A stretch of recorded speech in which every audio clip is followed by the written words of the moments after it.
Aloysius ಕಾಲೇಜನ್ನು ಪ್ರತಿನಿಧೀಕರಿಸುತ್ತಾ ಇದ್ದಾರೆ. ಅಲ್ಲದೆ ಇಲ್ಲಿನ ಹೆಚ್ಚಿನ ಸಂಖ್ಯೆಯ ವಿದ್ಯಾರ್ಥಿನಿಯರು ಕೂಡ ನಮ್ಮೊಂದಿಗಿದ್ದಾರೆ. ಜೆಸಿ ಸಂಸ್ಥೆಯಿಂದ, ಎಪಿಡಿ ಫೌಂಡೇಶನ್ನಿಂದ, ಮೈತ್ರಿ ಹಾಸ್ಪಿಟಲ್ನ ನಿರ್ದೇಶಕರಾಗಿ ಮಿಸಸ್ ಅಶ್ವಿನಿ, ಪರಿಸರವಾದಿ Mister Dileep, assistant executive engineer Mister Rajesh Kumar ಹಾಗೂ ಬಹುಪಯೋಗಿ ಕಾರ್ಮಿಕರ ಪದಾಧಿಕಾರಿಗಳು ಇಲ್ಲಿ ನಮ್ಮೊಂದಿಗೆ ಸೇರಿಕೊಂಡಿದ್ದಾರೆ. ಒಂದು ಪ್ಲಾಂಟೇಶನ್ ಡ್ರೈವ್ ಅಮರ ಅಂತ ಒಂದು ಕಾರ್ಯಕ್ರಮವನ್ನು ಇಲ್ಲಿ ಜಿಲ್ಲಾ ಅಧಿಕಾರಿಗಳ ಕಚೇರಿಯಲ್ಲಿ ಹಮ್ಮಿಕೊಂಡಿದ್ದೇವೆ. This is an initiative, this is a starting step. So ಇದರಲ್ಲಿ the most important part of the society, the civil society is the key leaders. So ಸಾಕಷ್ಟು ಇಲ್ಲಿ ಸ್ವಾಗತ ಭಾಷಣದಲ್ಲಿ ಕೋರಿದ ಹಾಗೆ ಸಾಕಷ್ಟು ಸಂಘ ಸಂಸ್ಥೆಗಳು ಇದನ್ನು ಲೀಡ್ ತಗೊಂಡು ಮಾಡ್ತಾ ಇರುವಂಥದ್ದು ಒಂದು ಶ್ಲಾಘನೀಯ ವಿಚಾರ. When the citizens realize the importance of environment and understands the fine balance between development and environmental conservation, that is going to be a sustainable development. So ಇದು ಈ ವರ್ಲ್ಡ್ ಎನ್ವಿರಾನ್ಮೆಂಟ್ ಡೇ ಅನ್ನುವಂಥದ್ದು ಸುಮಾರು ಒಂದು 50 ವರ್ಷಗಳ ಹಿಂದೆಯಿಂದನೇ ಪ್ರಾರಂಭ ಆಗಿದೆ. ಪ್ರತಿ ವರ್ಷವೂ ಕೂಡ ಆಚರಣೆ ಮಾಡ್ಕೊಂಡು ಬರ್ತಾ ಇದ್ದೇವೆ. ಪ್ರತಿ ವರ್ಷವೂ ಕೂಡ ಒಂದು ಥೀಮ್ ಇದೆ. ಸೊ ಫಸ್ಟ್ ಥೀಮ್ ಇದನ್ನು ಪ್ರಾರಂಭ ಮಾಡಿದಾಗ ಇದು only one earth, it is a very powerful message. ಅದೇ ಒಂದು ಥೀಮ್ ಇರುವಂಥದ್ದು, ಒಂದೇ ಒಂದು ಅರ್ತ್ ಅಂತ, ಓನ್ಲಿ ಒನ್ ಅರ್ತ್ ಅಂತ. ಸೊ ಅದೇ ರೀತಿ ಬೇರೆ ಬೇರೆ ವರ್ಷಗಳಲ್ಲಿ ಬೇರೆ ಬೇರೆ ಥೀಮ್ಗಳಿತ್ತು. ಈಗ ಎಂಡ್ ಪ್ಲಾಸ್ಟಿಕ್ ಪೊಲ್ಯೂಷನ್ ಗ್ಲೋಬಲಿ ಅನ್ನುವಂಥ ಥೀಮೊಂದಿಗೆ ಈ ವರ್ಷ ಈ ವರ್ಲ್ಡ್ ಎನ್ವಿರಾನ್ಮೆಂಟ್ ಡೇ ಅನ್ನು ಆಚರಣೆ ಮಾಡ್ತಾ ಇದ್ದೇವೆ. ಇದರಲ್ಲಿ ಈ ಕೋರ್ ಡಿಪಾರ್ಟ್ಮೆಂಟ್ ಆಗಿರುವಂತಹ ಅರಣ್ಯ ಇಲಾಖೆಯಿಂದ ವಿವಿಧ ಸೀಡ್ಲಿಂಗ್ಸು, ಸ್ಯಾಪ್ಲಿಂಗ್ಸು, ಬೇರೆ ಬೇರೆ ಬಗೆಯ ವೆರೈಟೀಸ್ಗಳನ್ನು ಅವರು ರೈಸ್ ಮಾಡಿದ್ದಾರೆ. ಸಾಕಷ್ಟು ಪ್ಲ್ಯಾನಿಂಗನ್ನು ಮಾಡ್ಕೊಂಡಿದ್ದಾರೆ ಸಿಟಿ ವ್ಯಾಪ್ತಿನಲ್ಲಿಯೂ, ಮತ್ತು ಬೇರೆ ಬೇರೆ ರೋಡ್ ಸೈಡ್ ಪ್ಲಾಂಟೇಷನ್ ಆಗಿರುವಂಥದ್ದು ಮತ್ತು ಬ್ಲಾಕ್ ಪ್ಲಾಂಟೇಷನ್ಸ್ಗಳಲ್ಲೂ ಕೂಡ ಇದನ್ನು ಮಾಡಿ ಒಂದು ಸಕ್ಸಸ್ ರೇಟ್, ಈಗ ಅದನ್ನು ಮಾಡುವಂಥದ್ದು ಮಾತ್ರ ಅಲ್ಲದೆ ಅದು ಸರ್ವೈವಲ್ ರೇಟನ್ನು ಕೂಡ ನಾವು ನೋಡಬೇಕಾಗ್ತದೆ.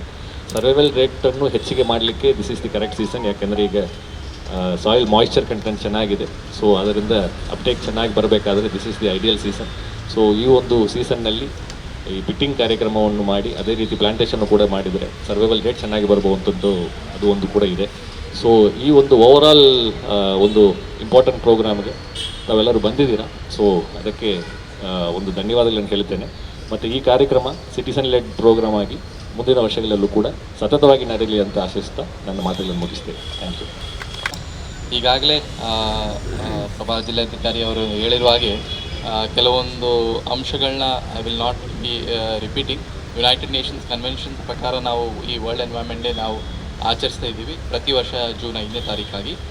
ಈ time it coincides with our monsoon, on setting of monsoon. ಹಾಗಾಗಿ this is also the beginning of planting season everywhere that we take up. ಈಗಾಗಲೇ ನೋಡಬೇಕಾದ್ರೆ ಪ್ರತಿ ವರ್ಷ ಈ ವರ್ಷ ನಾವು 4,17,000 seedlings we are planting within the forest areas and 1,03,000 seedlings we are distributing for public to plant in their own ಅವರ ಜಾಗದಲ್ಲಿ ನೆಡಲಿಕ್ಕೆ. ಪ್ರತಿ ವರ್ಷ ಈ ಆನ್ ಆ್ಯಂಡ್ ಅರೌಂಡ್ 5 ಲಕ್ಷ ನಾವು ಸೀಡ್ಲಿಂಗ್ಸ್ ನಾವು ನೆಡ್ತಾ ಬರ್ತಾ ಇರ್ತೀವಿ. ಅದು ಎಲ್ಲಿ ಹೋಗ್ತದೆ, ಏನಾಗ್ತದೆ ಅಂತ ಎಲ್ರಿಗೂ ಯಾವಾಗಲೂ ಒಂದು ಕಾಳಜಿ ಇರ್ತದೆ. But if you see what we are removing every year, ಈಗ ಲಾಸ್ಟ್ ಒಂದೇ ವರ್ಷದಲ್ಲಿ we have remove close to 1,39,000 of trees ಬೇರೆ ಬೇರೆ ಉದ್ದೇಶದಿಂದ. ಕೆಲವೊಂದು ನಮ್ಮಲ್ಲಿ ಕಾಡಲ್ಲಿ ನಾವು ಅಕೇಶನ ತೆಗೆದು ನಾವು we are going for miscellaneous. ಕೆಲವೊಂದು ಈಗ ಫಾರ್ ಎಕ್ಸಾಂಪಲ್ ನಮ್ಮದೇ ಆದ ನಾವು ಬೆಂಗಳೂರು ರೋಡ್ ಏನು ಓಡಾಡ್ತೀವಿ ಅದಕ್ಕೆ 100 ಎಕರೆ ನಾವು ಅರಣ್ಯ ಭೂಮಿ ನಾವು ನೀಡಿದ್ದೀವಿ ಈ ಒಂದು ರೋಡ್ ಆಗಲಿಕ್ಕೆ. ಅದೇ ಥರ ವಿವಿಧ ಅಭಿವೃದ್ಧಿ ಚಟುವಟಿಕೆಗಳು ನಿರಂತರವಾಗಿ ನಡೀತಾ ಇರ್ತದೆ. ಯಾಕಂದರೆ ನಾವು ಅಭಿವೃದ್ಧಿ ಚಟುವಟಿಕೆ ನಿಲ್ಲಿಸೋಕ್ಕಾಗಲ್ಲ. ಅದಕ್ಕೆ ಪರ್ಯಾಯವಾಗಿ ಏನು ಮಾಡಬೇಕಾದ್ರೆ ಸಮತೋಲನ ನಾವು ಮ್ಯಾನೇಜ್ ಮಾಡಬೇಕಾದ್ರೆ ನೆಕ್ಸ್ಟ್ ಟೈಮ್ ನಾವು ಇದೇ ಇನ್ನೂ ಮ್ಯಾಕ್ಸಿಮಮ್ ಇಂಟೆನ್ಸಿಟಿಯಲ್ಲಿ ನಾವು ಪ್ಲಾಂಟಿಂಗ್ ಮಾಡ್ತೀವಿ. ಸೊ ನಾವು ಏನು ಪ್ಲಾಂಟಿಂಗ್ ಮಾಡ್ತೀವಿ it is only to maintain the equilibrium which we are removing in the same year. ಯಾಕೆಂದರೆ we neither can stop that and neither we can prevent any development activity to take place. So if at all we don't take up this plantation in this intensity, again we will be a victim of heat islands what Mangalore is witnessing every year with increasing temperatures and loss of moisture. So ಈ ಸಿಟಿಯಲ್ಲಿ ಯಾಕೆ ಈ ಥರ ಇಷ್ಟು ಕಾರ್ಯಕ್ರಮ ನಾವು ಮಾಡ್ತೀವಿ ಅಂದರೆ ಸಿಟಿಯಲ್ಲಿ ನಮಗೆ ಸರ್ಕಾರಿ ಲ್ಯಾಂಡ್ಸಿನ ಅವೈಲೇಬಿಲಿಟಿ ಸ್ವಲ್ಪ ಕಡಿಮೆ ಇರ್ತದೆ ಯಾವಾಗಲೂ ವಿತ್ ಹ್ಯಾಬಿಟೇಷನ್ ಪ್ರೆಷರ್. ಹಾಗಾಗಿ it's an appeal to all individuals to take up plantation drives. ಎಲ್ಲಿ ತಮ್ಮಲ್ಲಿ ಜಾಗ ಇದೆ ಅಥವಾ ತಮ್ಮ ಸುತ್ತಮುತ್ತಲು ಮೀಡಿಯನ್ಸ್ ಎಲ್ಲೆಲ್ಲಿ ಜಾಗ ಇದೆ ಆ್ಯಂಡ್ ನಿಮ್ಮ ಮುಖಾಂತರ through civil society to raise awareness.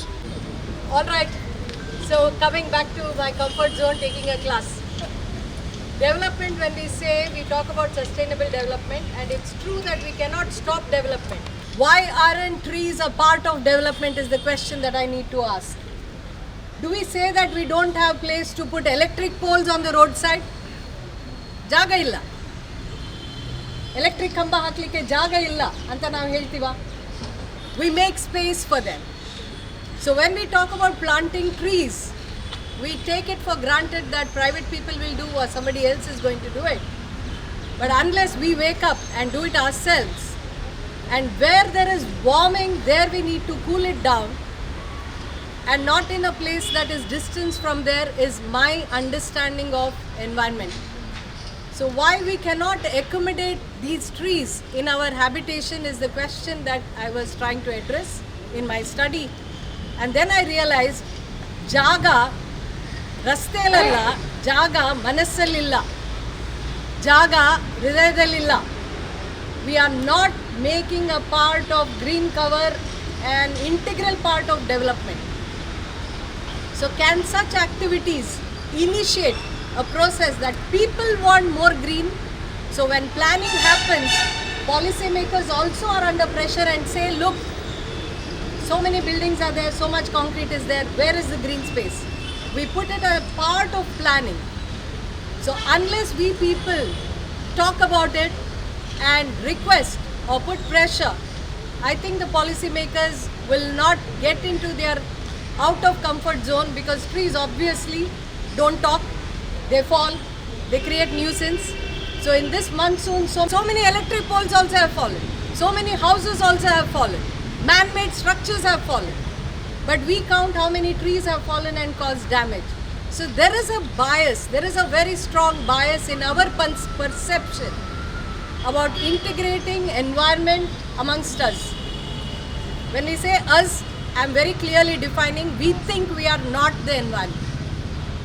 So if we want to have sustainable development, we need to plan green spaces. We need to plan green space not only for walking on the street. We need not carry umbrellas. Maybe trees will offer the shade. They beautify the city. They improve the ranking of the city. So if Mangalore has become a habitable city, a city where people can live comfortably, I would largely attribute it to the greenery around. And can we do something to conserve it? And as the famous saying goes, Mangalore people are smart people. ಜಾಣರ ಊರು. So ನಮ್ಮ ಜಾಣತನ ನಾವು ತೆಗೆಯೋದ್ರಲ್ಲ, ಹಾಕೋದ್ರಲ್ಲೂ ಸ್ವಲ್ಪ experience ಮಾಡೋಣ ಅಂತ we are planning to do this. And I recognise the presence of all the like minded people here. Together we can do it.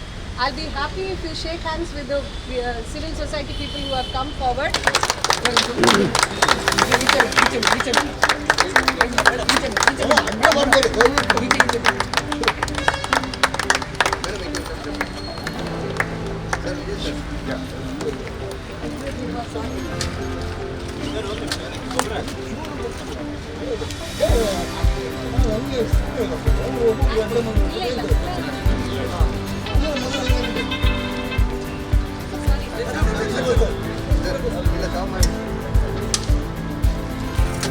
Plants have been provided by the Forest Department and Gobara and all the other infrastructure. Labor, manpower is provided by the city government. ಹಸಿರೇ ಉಸಿರು, Usire usiru, ಹಸಿರೇ ಉಸಿರು, usire usiru.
ಸುದ್ದಿ channel, ಕ್ಷಣ ಕ್ಷಣದ ಸುದ್ದಿಗಾಗಿ.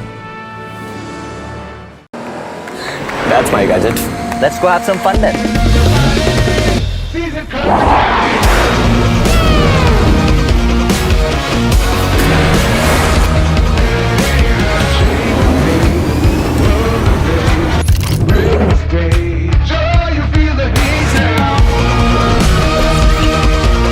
Introducing the hot and techy Brezza SCNG.